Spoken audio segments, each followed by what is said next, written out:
இருக்குங்க. நான் அந்த எலெக்ஷனுக்கு ரிசல்ட்ஸ்க்கு அப்புறம் தான் சைலண்ட் பார்த்தேன். ஆனால் நம்மளை ஒரு மாதிரி நம்மளை நடத்தும்போது நம்ம ஒரு ஆர்வம் வருது. சரி, எதுக்கு ஒருத்தங்க இதுக்கு அவங்க வேணும்னு செய்கிறாங்கன்னு தெரியுது அப்போது அப்படின்றதுனால சரி, நான் அதை சொல்ல விரும்பலை.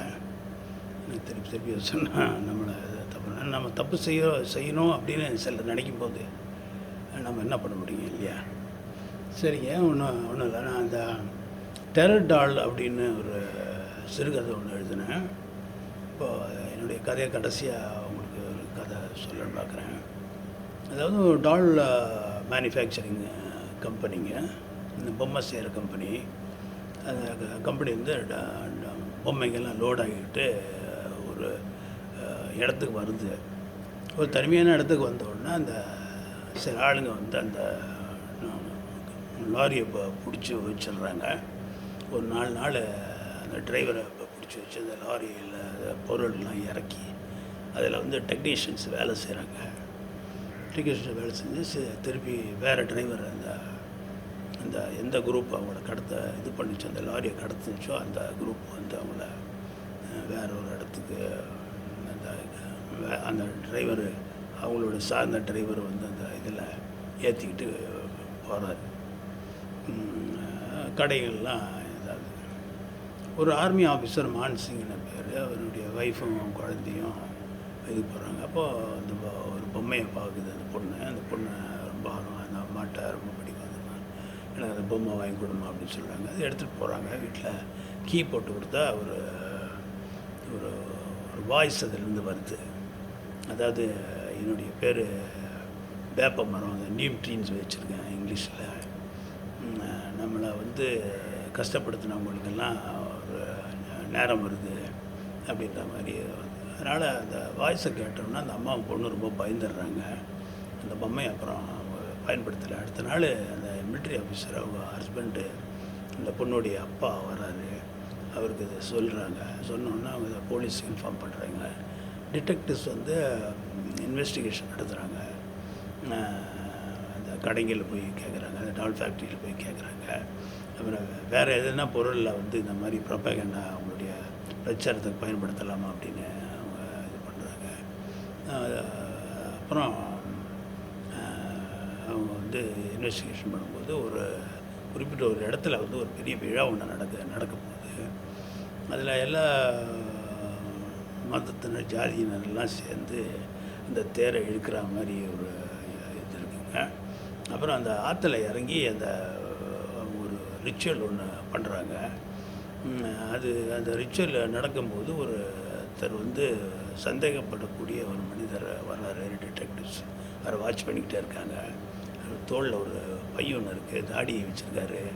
அவர் ஆளுங்க வாட்ச் பண்ணுறாங்கன்னு சொன்னோன்னா அந்த இதில் அந்த தாடியை தடவிக்கிட்டே இருக்கார். அவர் பக்கத்தில் வர்றாரு. அவர் அந்த டிடெக்டிவ்ஸ் கேட்குறாங்க, என்னங்க என்ன வச்சுருக்கீங்க நீங்கள் அப்படின்னு. இல்லைங்க, நல்லபடியாக தான் பதில் சொல்கிறாரு. சரி, இருந்தாலும் அந்த டிடெக்டிவ்ஸ்க்கு சந்தேகம் ஏற்படுது. அவர் கூட்டிகிட்டு போகிறாங்க. அவர் பேக்கில் ஒரு பவுடர் வச்சுருக்காரு. அது புனித பவுடர் அப்படின்னு சொல்கிறாரு. அது ஆற்றுல கலக்கினா அது எல்லாருக்கும் சுபிட்சம் உண்டாகும் அப்படின்னு சொல்கிறாங்க. ஆனால் அந்த லேபுக்கு டெஸ்ட்டுக்கு அனுப்பும்போது அது ஒரு பாய்சனஸான பவுடரு அந்த ஆற்றுல கலந்துருந்தால் அது இதுவாக இருக்குன்னு.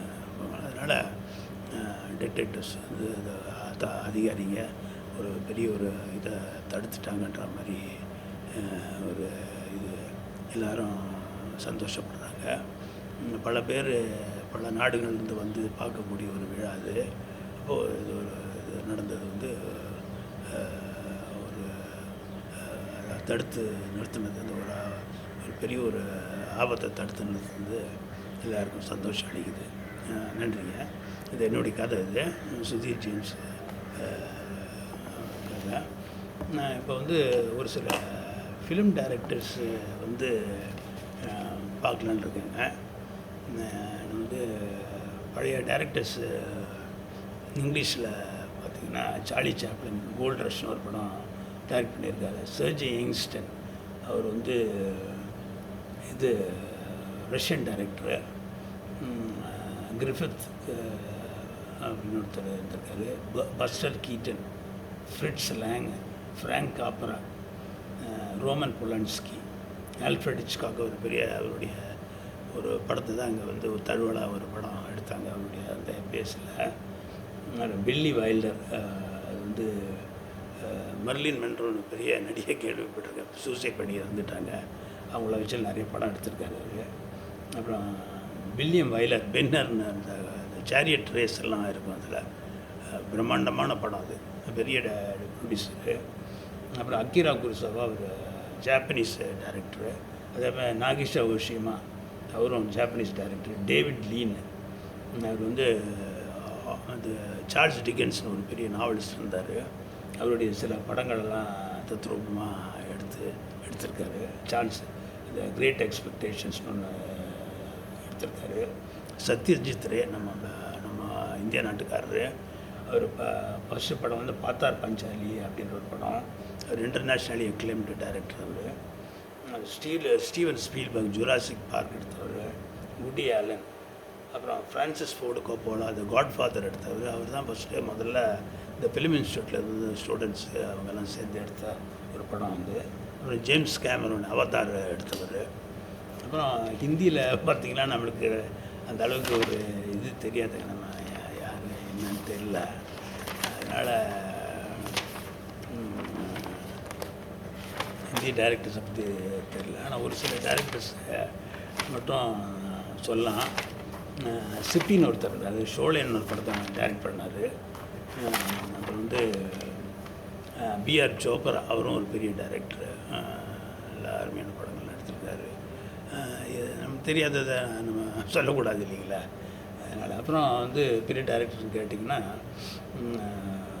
இவர் பீம்சிங் இருக்கார், அவர் பாவமன்னிப்பு எடுத்தார். ஸ்ரீதர் காதலிக்க நேரமில்லை, கே பாலச்சந்தர் நீர்க்குமணி, ஏசி துரைச்சங்கர், அதே கண்கள், டிஆர் ராமண்ணா நான் ஒரு படம் எடுத்தார். B Madhavan Gnana Oli, BR Panthulu Karnan, P Neelakantan Raman Thediya Seethai, K Shankar Kudiyirundha Koyil, TR Sundaram modern theatre Sundaran சொல்லுவோம், அலிபாபாவும் 40 திருடர்களும். அப்புறம் மணிரத்னம் தளபதி, சங்கர் வந்து இந்தியன் ஒரு பெரிய பிரம்மாண்டமான படங்கள் எடுக்கக்கூடியவர். பாரதி ராஜா ஒரு பெரிய டைரக்டர், சிவப்பு ரோஜாக்கள் எடுத்தார். கே.எஸ். ரவிக்குமார் படையப்பா, எஸ்பி முத்துராமன் பிரியான்னு ஒன்று படம். பாலு மகேந்திரா சிறந்த கேமராமேன் மூடு பணியினை எடுத்தார். எஸ்.ஏ. சந்திரசேகரன் அப்போ நல்ல க்ரைம் படங்கள் எடுத்தார். அப்புறம் கே பாக்கியராஜ் ஒரு புதுமையான ஒரு முறையில் சில படங்கள்லாம் அவர் எடுத்தார். 3 அருமையான படங்கள். சி.வி. ராஜேந்திரன், அவர் வந்து சுமதி என் சுந்தரி எடுத்திருக்காருங்க. இதுதாங்க சொல்ல வந்தது. மீண்டும் அடுத்த முறை பார்ப்பேங்க. ஆனால் நம்மளை ஒருத்தவங்க வந்து தேவையில்லாமல் கஷ்டப்படுத்தும் போது நமக்கு ஒரு இது வருதுங்க, ஏன் நம்மளை இப்படி பண்ணுறாங்க அப்படி தேவையில்லாமல் அப்படின்னு. அதனால தான் நான் அடிக்கடி இது நான் ஒரு வாரம் கழித்து தான் பண்ணலான் இருந்தேன். பட்டு என்ன பண்ணுறது, மனசுன்னு விடுறது இல்லைங்களா நமக்கு. ரொம்ப நன்றிங்க.